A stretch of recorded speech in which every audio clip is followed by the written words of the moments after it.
día, hermanos, que el Señor los bendiga. Ahí en algún momento le pedí, a mi esposa si me puede traer, porque estoy medio resfriado, ya me va a traer un pañuelito y capaz que un poco de agua, así que disculpen si hago que pues va a suceder, no puede, va a suceder porque estoy... quería compartirles hoy, siempre es hermoso poder compartir la palabra del Señor. Y siempre es de edificación, gracias primo, siempre es de edificación para la vida de uno, primeramente cuando la prepara, ¿no? Cuando se sienta a preparar qué va a compartir el domingo, recibe mucho del Señor, recibe ánimo, recibe cariño del Señor, sabiduría, recibe corrección del Señor muchas veces también. Y es bueno porque el Señor dice que un padre corrige al hijo que ama, ¿no? Si el padre no ama a su hijo, lo deja, que haga lo que quiera, que vaya por su camino y que se golpee. Cuando él se golpee, él se golpeará y él verá cómo hace. Pero el Padre, nuestro Padre que está en el cielo, nos corrige porque nos ama. Amén. Así cuando sienta que el Señor lo está corrigiendo, sepa que el Señor lo ama y por eso lo hace, ¿no? Porque el Señor muchas veces nos da una palabra que nos golpea y nos entra como espada de doble filo y nos traspasa, ¿no? Y el Señor lo hace por amor. Disculpen. Bueno, para que vayan buscando, hoy quiero compartirles una palabra que está en Hechos, capítulo 19. Y se trata de la visita de Pablo, la primera visita de Pablo a la ciudad de Éfeso. ¿Sí? Vayan buscándolo, Hechos capítulo 19. Y vamos a empezar leyendo el versículo 18, Hechos 19, 18. Ahí vamos a empezar. El título que le puse a la palabra que vamos a compartir hoy es Derribando templos. Ya vamos a ver por qué. Entonces, vamos a describir todas situaciones que suceden en la primera visita de Pablo a esta ciudad de Éfeso. Esta ciudad era una ciudad de importancia para la época, porque era una ciudad costera, ¿sí? La utilizaban como puerto. Entonces, tenía un alto movimiento comercial, obviamente, al ser un puerto del mar Mediterráneo, y al concentrar tanta gente con su movimiento comercial, por ende también era un centro de interés cultural y religioso, ¿no? Porque ahí es donde iban las personas, porque ahí estaba el movimiento. Entonces, cuenta acá en Hechos capítulo 19 que Pablo llega a Éfeso, y en Éfeso no es que no había hermanos cristianos, en Éfeso había hermanos, pero Pablo les pregunta, cuando llega, la primera pregunta que les hace es: ¿recibieron el Espíritu Santo? Les pregunta. ¿Fueron bautizados con el Espíritu Santo? Y dice que la gente de Éfeso, los cristianos que había en Éfeso, le dijeron: sí, nosotros fuimos bautizados, pero con el bautismo de Juan. Dice, nunca escuchamos sobre el Espíritu Santo. Dice que le dijeron sobre el bautismo del Espíritu Santo. Entonces dice que Pablo lo primero que hizo fue predicarles de que Jesucristo, el bautismo de Jesucristo, ya no el de Juan, ellos necesitaban el bautismo de Jesús. Y les oró por ellos y ellos recibieron al Espíritu Santo como comunidad. Entonces dice que cuando Pablo hizo esto, cuando Pablo trajo ya el Evangelio como ya estaba, digamos, conformado ya con Jesucristo habiendo ganado la batalla, habiendo vencido a la muerte en la cruz, cuando Pablo les predica eso, dice que en la ciudad empezó a haber un revuelo tremendo, pero un revuelo bueno, no un revuelo malo. Y eso es lo que vamos a leer. En Hechos 19 dice, el capítulo, ya les dije mal, perdón. Vamos a empezar con Hechos 19, versículo 11. Discúlpenme también los chicos de la pantalla. Hechos 19, verso 11 dice: y hacía Dios milagros extraordinarios por mano de Pablo, de tal manera que aún se llevaban a los enfermos los paños o delantales de su cuerpo, y las enfermedades se iban de ellos, y los espíritus malos salían. Dice que la gente se llevaba pedazos de ropa de Pablo, ¿no? O delantales de trabajo de Pablo, porque Pablo a todo lugar que iba trabajaba. ¿Por qué? Porque Pablo, el oficio que él tenía era construir tiendas, carpas, ¿no? En esa época se vivía en tiendas. Entonces Pablo vivía de eso también. Y dice que la gente, incluso llevándose pedazos que usaba Pablo o pedazos de ropa, de tela que habían estado en poder de Pablo, Dios hacía milagro a través de eso. Y entonces el Evangelio, cuando llegó a esta ciudad, empezó a hacer un revuelo impresionante. Y ahora sí, vamos a ir al versículo 18. Seguimos todo en Hechos 19. En el verso 18 dice: y muchos de los que habían creído, esto para que vean el revuelo que se armó, ¿no?, cuando llegó el Evangelio. Muchos de los que habían creído venían confesando y dando cuenta de sus hechos. Es decir, que mucha gente venía y decía, se entregaba, ¿no? Y decía: yo hice esto, yo hago esto y quiero pedirle perdón a Dios. Y dice que ellos daban cuenta de sus hechos, la gente se acercaba porque habían creído. Y dice en el 19, asimismo, muchos de los que habían practicado la magia trajeron los libros y los quemaron delante de todos. Y hecha la cuenta de su precio, hallaron que era 50.000 piezas de plata. Así crecía y prevalecía poderosamente la palabra del Señor. Entonces, cuando llegó el Evangelio a esa ciudad, se produjo una locura, ¿no? La gente se sanaba, los espíritus malos se iban de las personas, la gente venía y confesaba sus pecados, y los que habían practicado magia decidían dejarlo. Y dice que, para que se den una idea de la cantidad de gente que practicaba la magia en este lugar, dice que cuando hicieron la cuenta de cuánto valían los libros que se habían quemado, eran 50.000 piezas de plata. 50.000 piezas de plata son 1.000 salarios de un jornalero de campo de esa época. Eran 1.000 sueldos. Hay registro incluso de que ese número de 50.000 piezas de plata era el rescate que se pedía cuando un pueblo perdía una guerra.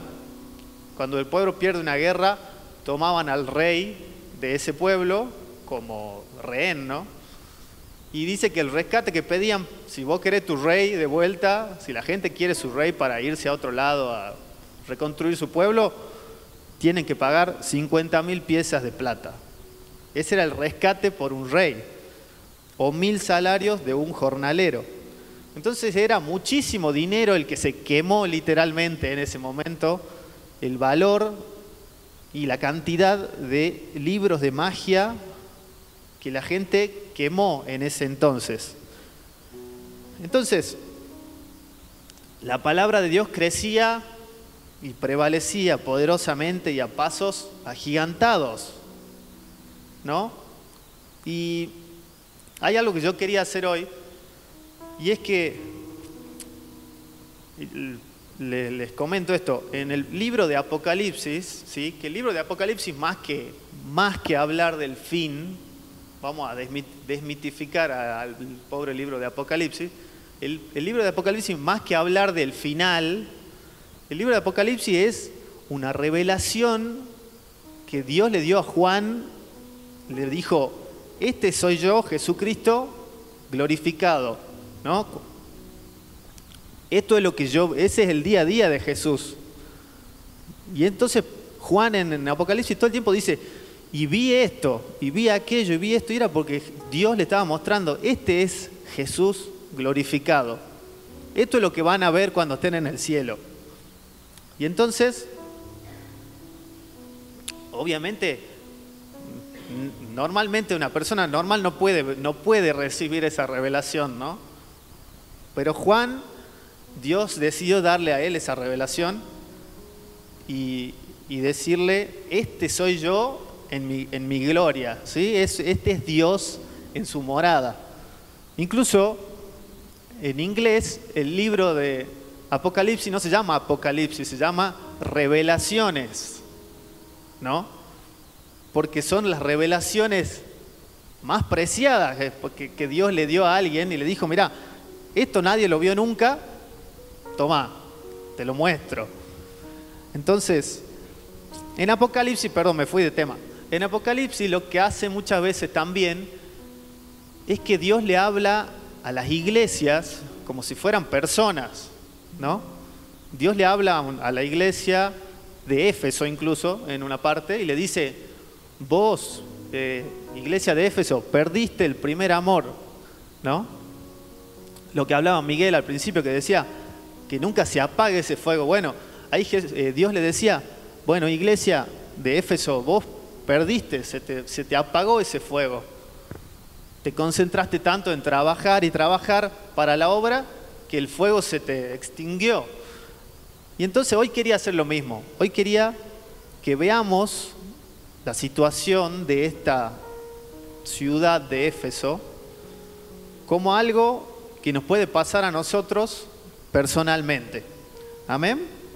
Entonces, ¿qué pasa cuando la palabra de Dios llega a la vida de uno por primera vez? Cuando ese Espíritu Santo, ese Jesús que ya venció en la cruz, llega a nuestra vida. Sucede lo que pasó acá, se produce una revolución, un revuelo en la vida de uno. ¿Alguien lo vivió? Que levante la mano, ¿no? Cuando Jesús entra a tu vida, vos dejás que Jesús entre a tu corazón y le decís, bueno, tomá la rienda vos, Jesús, en mi vida. Bueno, se produce un cambio muy importante, ¿no? Y es lo que pasaba acá. La gente se sanaba, la gente tenía la convicción de pecado, decían, yo hice esto y quiero pedir perdón. Venían con los libros de magia y los quemaban. Bueno, en tu vida, cuando vos dejás que Jesús entre, pasa lo mismo. Jesús empieza a acomodar, a sanar, a limpiar y a hacer un montón de cosas. Pero, normalmente, gloria a Dios cuando es así todo y brum, de un día para el otro somos libres, sanos de todo. Amén. Es hermosa la obra del Señor y en muchos casos sucede así, que uno le gustaba tomar, le gustaba fumar, lo que sea, y hace así y de repente no tiene más el deseo de eso. Y vos decís, ¿cómo de un día para el otro? Si estamos hablando de sustancias que químicamente afectan tu cerebro y te dicen, necesitas más, ¿cómo de un día para el otro? Bueno, Jesús hace la obra así muchas veces. Pero Jesús también hace la obra progresivamente también y nos hace pelear la batalla. Amén. No quiere decir que Jesús no esté haciendo la obra. Amén. Si no se dio de un día para el otro, no quiere decir que Jesús no está trabajando en vos. Entonces, en esta ciudad pasó esto. Parecía todo como que, wow, llegó la palabra a esta ciudad y de repente vamos a ser todos hijos de Dios, va a ser todo perfecto.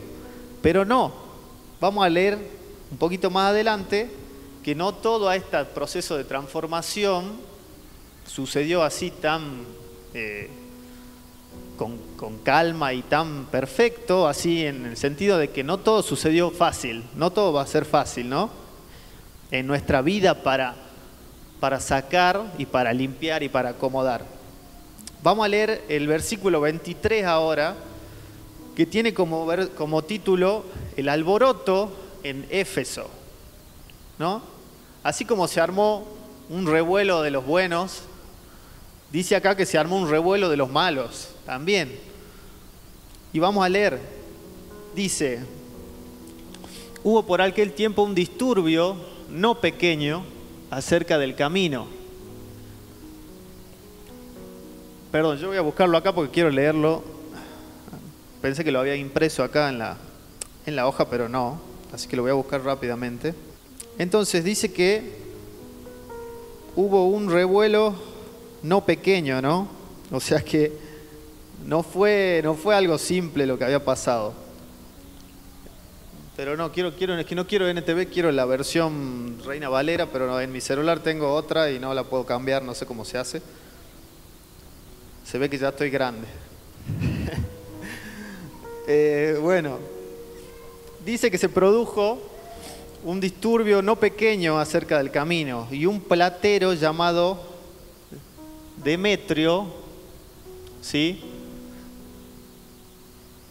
Porque un platero llamado Demetrio, que hacía de plata templecillos de Diana, daba no poca ganancia a los artífices. Entonces dice que el alboroto que se produjo no fue pequeño. Y si no es pequeño, ¿qué es? Grande. Y dice que los plateros que hacían figuras del templo de Diana, figuras de plata, obtenían no poca ganancia. Si no obtenés poco, ¿qué obtenés? Mucho. Entonces, dice que el alboroto fue grande y que la ganancia que obtenían estos artesanos era mucha.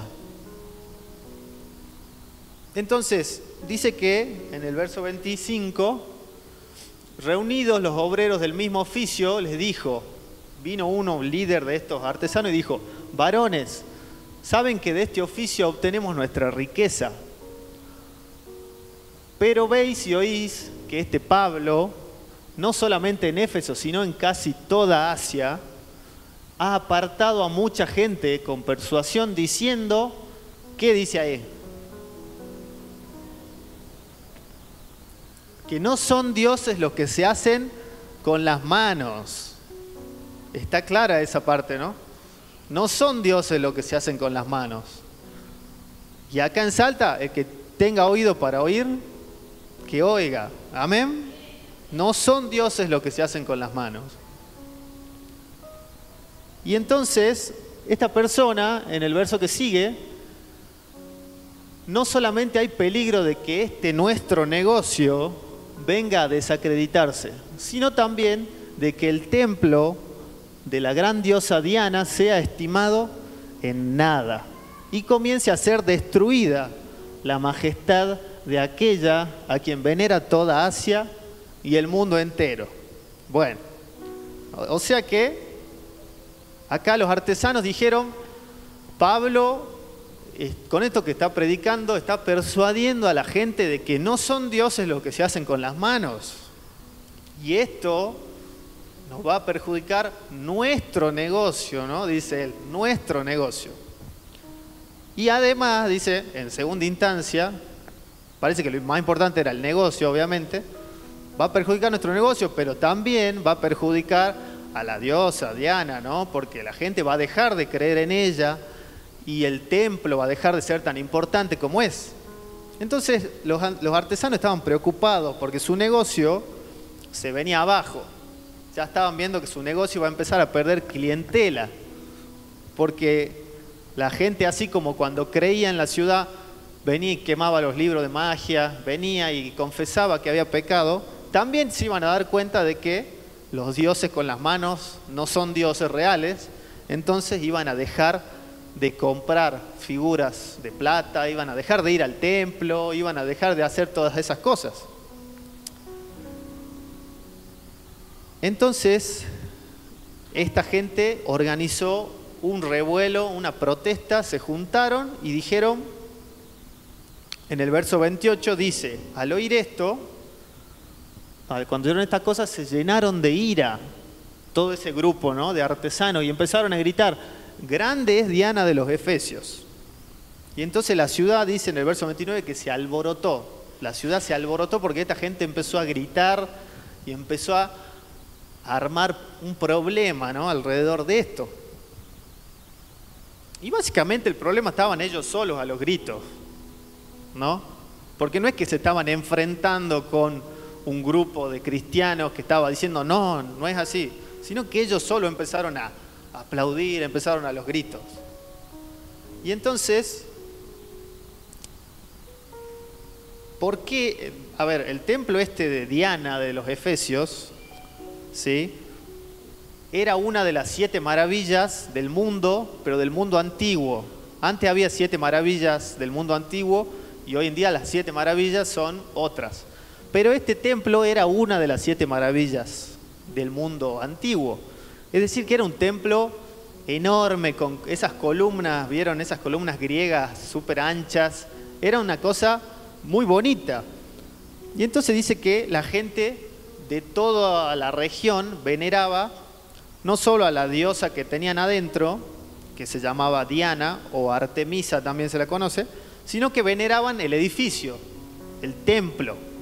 Entonces, la idolatría de esta gente iba no solo por esta diosa, entre comillas, o con minúscula, sino que también por el templo, por el edificio. Nosotros tenemos un edificio precioso, ¿no es así? Pero la iglesia no es el edificio. La iglesia son ustedes, la iglesia somos nosotros. La comunidad, el grupo de personas que creen en el Señor, esa es la iglesia. Entonces, la iglesia puede estar en un edificio tan hermoso como este o puede estar en una plaza. Amén. Pero esta gente tenía esta idolatría y cuando vieron que la palabra de Dios, la palabra de Jesús empezó a arrasar con la ciudad, porque se ve que la palabra de Dios empezó a arrasar con esta ciudad, esta gente se vio amenazada. Y se vio amenazada también porque les estaban tocando el bolsillo. Y entonces, dice que cuando ellos armaron tremendo revuelo, los artesanos, en un momento dice que se tuvieron que calmar. Fue tanto el revuelo que dice que en un momento dijeron, bueno, nos tenemos que calmar porque ya había venido gente a decirle, che, cálmense, porque dice que en un momento tuvieron que calmarse porque les dio miedo de que los acusen de sedición, dice la palabra. Sedición es de armar revuelo y armar problemas en la ciudad, ¿no? Y obviamente los podían encarcelar por esto. Entonces, después de un rato que se quejaron y renegaron, dice que dijeron, bueno, nos vamos a tener que calmar porque si no vamos a terminar todos tras las rejas. Y bueno, dice que después de que ocurrió este revuelo, Pablo, al tiempo que ocurrió esto, Pablo se despidió de los hermanos de Éfeso y siguió su camino hacia otras ciudades. ¿Y a qué quiero llegar entonces con todo lo que pasó acá en Éfeso? Así como dijimos que íbamos a practicar hoy esto de hablarle a la iglesia como si fuera una persona, quiero que tomen lo que pasó en esta ciudad como para la vida de cada uno, ¿no? Porque yo confío en que la palabra que el Señor me compartió hoy para compartirles a ustedes,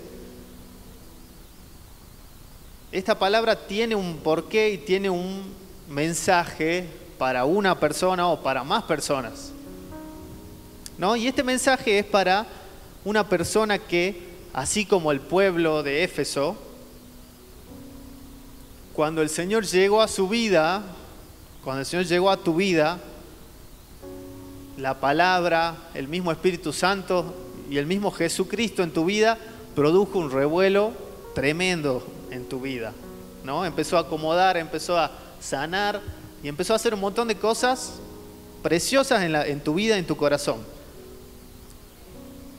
Pero, ¿qué pasó? En este proceso apareció una parte de tu vida, apareció el grupo de artesanos y de plateros y empezó a decir, no, hasta acá llegaste, hasta acá llegó, ¿no?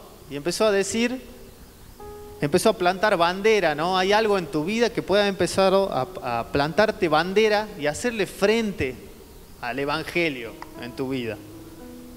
Y empezó a decir, hasta acá llegaste, ¿no? Todo este acomodamiento, todo esto está muy lindo, pero hasta acá. Y entonces, hay un templo, por eso un templo como este que les mostraba, que les decía, hay algo en tu vida que está frenando esa revolución que hace Jesucristo, que está diciendo, está bien, ya acomodaste acá, pero esto no, hasta acá podés tocar y hasta acá ya no, esto ya no lo voy a destruir, no lo voy a quitar. Y entonces,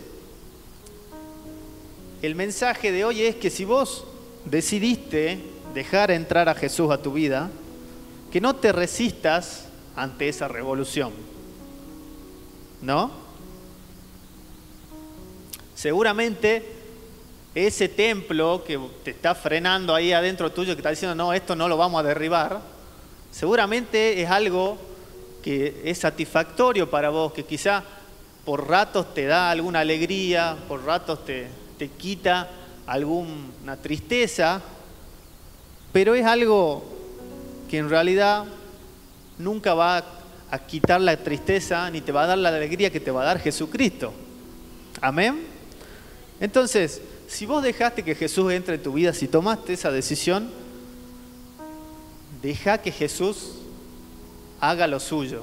Amén. Deja que Jesús obre, deja que Jesús complete la obra, termine de acomodar lo que hay que acomodar. Porque dice la Biblia que no se puede servir a dos señores. No se puede decir, bueno, Jesús, entraste en mi vida, yo te dejo todo este espacio, pero acá déjamelo para mí. No se puede darle la llave de la casa a dos dueños, decirle, bueno, esta casa es para ustedes dos. No, la casa es para uno de los dos nomás, no hay casa para dos personas. Hay un solo dueño. Y ese dueño tiene que ser Jesús en tu vida. Y es difícil luchar contra Jesús. Porque así como le pasó a Saulo, a Pablo, que antes tenía como nombre Saulo, Jesús le dijo, te es duro dar coces contra el aguijón, te es duro, ¿no? Porque dice que esto de coces contra el aguijón era un sistema que tenían para el ganado. Y dice que el ganado cuando no quería caminar, pateaba, ¿no? Para que lo dejen de empujar. Y dice que donde ellos pateaban tenía un aguijón. Y entonces, cuando ellos no querían caminar y pateaban, peor era, porque salían lastimados. Entonces, así como ese ganado lo hacían trabajar y trabajar, Jesús te está diciendo que no luches contra Jesucristo mismo en tu vida. Que no luches contra lo que Jesús quiere hacer en tu vida. Déjalo que Jesús se mueva, que Jesús trabaje. Es más, si podés, tenés que apoyarlo, tenés que decir, bueno, voy a leer tu palabra, te voy a conocer, voy a tratar de cada vez tener más de Jesucristo en mi vida. Y entonces, ese pequeño templo o gran templo que quede ahí dando vueltas en tu vida, tenés que dejarlo ir. Vamos a ver, hay una foto que yo les voy a compartir, que van a ver cómo terminó el templo de Diana de los Efesios, tan hermoso. Es el templo de Diana de los Efesios, la gran diosa, hoy en día. No sé cuántas columnas tenía, ahí se ve una fila, 1, 2, 3 y así. Imagínense, debe seguir la foto, pero no quedó una y media. Una y media quedó, más o menos. No quedó nada. Ese es el templo de Diana hoy en día y así tiene que quedar en tu vida también. Amén. Este templo, que era un centro de idolatría básicamente, escuchen cómo sucede la historia, ¿no? Y por qué Jesús, Dios es el dueño de todo. Porque dice que este templo tan importante y tan hermoso terminó quemado por un loco que dijo un día, yo voy a quemar este templo para ser recordado en la historia. Y dice que cuando todos se fueron a dormir, este compañero agarró y fue a quemó el templo y lo quemó. Y lo destruyó y quedó destrozado porque él quería ser recordado en la historia como el que había destrozado ese templo. Imagínense cómo la idolatría muere por la misma idolatría en este caso, ¿no? Porque esta persona quería ser más importante también, él quería ser el recordado. Y entonces, esto que hay en tu vida, este templo, que puede ser grande o chiquito, tenés que dejarlo así como se ve en la foto, destrozado. No tiene que quedar nada, ni un resto. Y que Jesús sea el dueño. Y entonces, porque ¿qué va a pasar si nosotros seguimos manteniendo el templo? Este templo en nuestra vida, este pequeño templo. No nos va a dejar que Jesús complete la obra, no va a dejar que Jesús obre plenamente, ¿no? Imagínense que nosotros le entregamos a Jesús el terreno de nuestra vida, le damos el terrenito, pero el terreno tiene ahí una construcción acá al medio, así una cosita. Pero Jesús dice, yo quiero construir una casa nueva. ¿Qué hago con esto? Y bueno, no, Jesús, construí a la vuelta.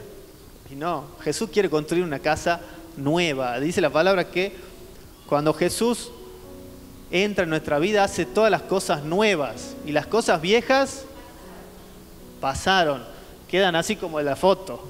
Las cosas viejas, ¿cómo quedan? Marce, mostrame cómo deberían quedar las cosas viejas en nuestra vida. Así, como quedó el templo de la diosa Diana, en este caso, de los Efesios. Así tiene que quedar en tu vida las cosas viejas. Y Jesús va a hacer algo nuevo. Y una vez que Jesús logra hacer algo nuevo, nosotros podemos empezar a conocerlo. Nuestro objetivo, una vez que nosotros le damos a Jesús el control sobre nuestro corazón, nuestro objetivo ahora ya no es, nuestro primer objetivo es ese, darle a Jesús nuestro corazón. Pero ¿cuál es el objetivo siguiente? Conocerlo, empezar a conocerlo, empezar a conocer más sobre quién es Jesús. Y hay un ejemplo de qué pasa cuando nosotros no hacemos esto, cuando nosotros no nos interesamos en conocer a Jesús, ¿no? Y va a pasar que, a ver, en el sentido general uno va a decir, ¿usted sabe quién es Jesús? Sí, yo fui a la iglesia, lo acepté en mi vida y así. Bueno, pero vos conocés a Jesús, conocés, te empezaste a interiorizar y a decir, bueno, yo lo voy a empezar a profundizar más sobre quién es Jesús y lo que va a hacer en mi vida. Si vos no hiciste eso, va a pasar lo que les voy a contar ahora en este ejemplo. Supongamos que yo, Cristian, ¿no? Vengo acá y les cuento y les digo, ¿ustedes saben que yo lo conozco a Messi? Yo lo conozco a Messi, ¿sabían o no? Y uno va a decir, wow, mirá, ¿cómo lo conoces? Sí, es que yo una vez estuve ahí, lo saludé, me saqué una foto, todo, entonces yo lo conozco a Messi. ¿Y qué va a pasar si uno va y le dice a Messi un día, che, ¿vos lo conocés a Cristian Matu, el de Salta? ¿Messi qué va a decir? No tengo la más mínima idea de quién me estás hablando, ¿no? Bueno, lo mismo pasa con Jesús. Si nosotros no nos interesamos en conocerlo, en pasar tiempo con Él, ¿qué tiene que pasar para que un famoso, en este caso en el ejemplo como Messi, diga, che, yo sí lo conozco a Cristian del que me hablas? Bueno, yo tengo que, además de sacarme la foto, lograr, che, vamos a tomar unos mates, hagamos un asado, vamos a hacer juguemos un picadito, hagamos algo. Entonces, ahí yo ya lo conozco a Messi porque es famoso, pero él va a empezar si yo me empiezo a relacionar con él, a pasar tiempo con él, tiempo de calidad, ahí es cuando él si uno le preguntan va a decir, che, sí, yo lo conozco. Sí, yo comimos un asado tremendo, jugamos un rato al fútbol con los chicos. Así, ese es el ejemplo. Y Jesús es lo mismo. Nosotros podemos decir, sí, yo lo conozco a Jesús. Pero ¿qué pasa? Y ahora voy al versículo, ¿no?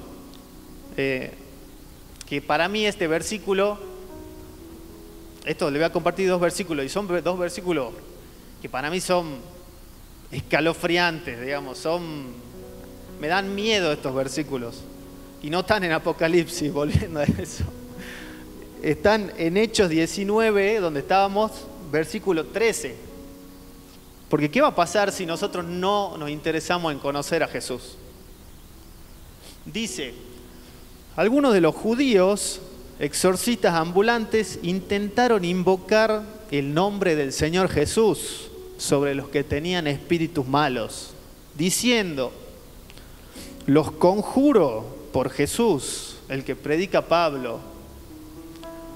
¿No? Dice, había 7 hijos de un tal Esceva judío, jefe de los sacerdotes, que hacían esto. Iban y decían a la gente que tenía espíritus malignos, le hablaban a los espíritus y le decían, te conjuro por Jesús, ese que predica Pablo. Así, ¿no? Bien informales los changos. Pero dice que él, en el versículo 15, respondiendo el espíritu malo, dijo, ¿qué dijo?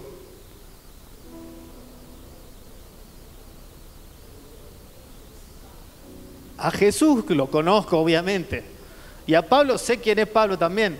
Eso decía el espíritu malo, ¿no? Pero ustedes, ¿y ustedes quiénes son? ¿No? A ellos no los conocía. Porque ellos decían que sí, en el nombre de Jesús, pero no tenía ningún tipo de peso ese conjuro que decían ellos. Porque no lo conocían a Jesús, porque Jesús no estaba con ellos. Entonces, a Jesús lo conozco y sé quién es Pablo, pero ustedes no sé quiénes son. Y de ahí vamos a ir al último versículo de hoy que les digo, como les digo, son versículos que a mí me dan miedo. Mateo 7, capítulo 22 y 23. Mateo capítulo 7, versículo 22 y 23, donde dice, muchos me dirán en aquel día, Señor, Señor, ¿no profetizamos en tu nombre? Y en tu nombre echamos fuera demonios, y en tu nombre hicimos muchos milagros. Y entonces les declararé, esto decía Jesús en el Sermón del Monte, ¿no? Les decía, entonces les declararé, nunca los conocí, apartados de mí, hacedores de maldad. Este versículo, para mí, es el versículo más escalofriante que hay en la Biblia. Porque imagínense uno mismo decir, yo acepté a Jesús, fui un día a la iglesia y dije una oración de fe y listo, ya está, ya lo conozco a Jesús. Y llegar al cielo un día y en la puerta que Jesús nos diga, no los conozco. Eso me da un miedo. Es el peor miedo que un cristiano debería tener, que Jesús, cuando lleguemos al cielo, nos diga, la verdad que vos me decís que fuiste tantos años a la iglesia, pero no te conozco. ¿Ok? No voy a decir amén porque no es algo lindo para decir amén. Pero es muy importante entonces que nos esforcemos por conocer a Jesús. Si has aceptado a Jesús en tu vida, es el primer paso. Y sin el primer paso no existe el segundo paso, que es conocer a Jesús. Entonces, si ya diste el primer paso es indispensable. No hay conocer a Jesús si vos no lo aceptás un día. Entonces, aceptemos a Jesús si no lo hemos aceptado. Y si ya lo aceptaste, poné tu esfuerzo ahora en conocerlo, en dejarlo que trabaje, en derribar todo templo y cosa vieja en tu vida que quiera mantener su lugar. Amén. Cosa que podamos pasar tiempo de calidad con el Señor, podamos hablar con Él, que el Señor nos hable, que el Señor nos muestre cosas y entonces un día cuando lleguemos a su presencia, el Señor diga, ya directamente nos salude. ¿Cómo estás, hermano? Ya te estaba esperando, ¿no? Imagínense, no decir, che, que llega uno y Jesús diga, le pregunte a uno de al lado, ¿y este quién es este? ¿No? ¿Y este quién es? Como, decime quién es porque no lo conozco. Sino que Jesús diga, bienvenido, obrero fiel, obrero aprobado, pase, adelante. Amén. Que ese sea nuestro objetivo y eso es lo que quería compartirles hoy. Que todo templo, toda cosa pasada, como este templo que tenían los efesios, toda cosa pasada sea derribada en el nombre de Jesús. Amén. Y que le demos el lugar a Jesús en nuestra vida y que nos esforcemos por conocerlo. Nos pongamos de pie, vamos a orar. Señor Jesús, Padre del cielo, vamos a aprovechar este momento y si alguien, así como la gente en Éfeso, quería confesar, no lo voy a hacer que confiese a nadie, no se preocupe, pero si usted quiere entregarle a Jesús una parte de su vida, quiere retomar ese primer amor, quiere decir, Jesús, acá estoy y te entrego mi vida. Puede pasar acá si usted quiere y vamos a orar por usted, vamos a orar individualmente por usted, no vamos a orar para que nadie escuche. Amén.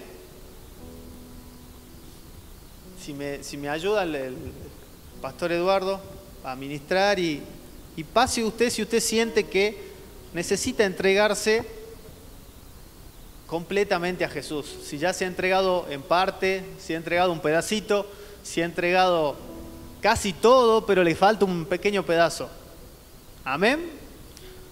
El Señor quiere el terreno limpio, el terreno completo. No quiere el Señor que hay un bañito allá, Señor, al fondo.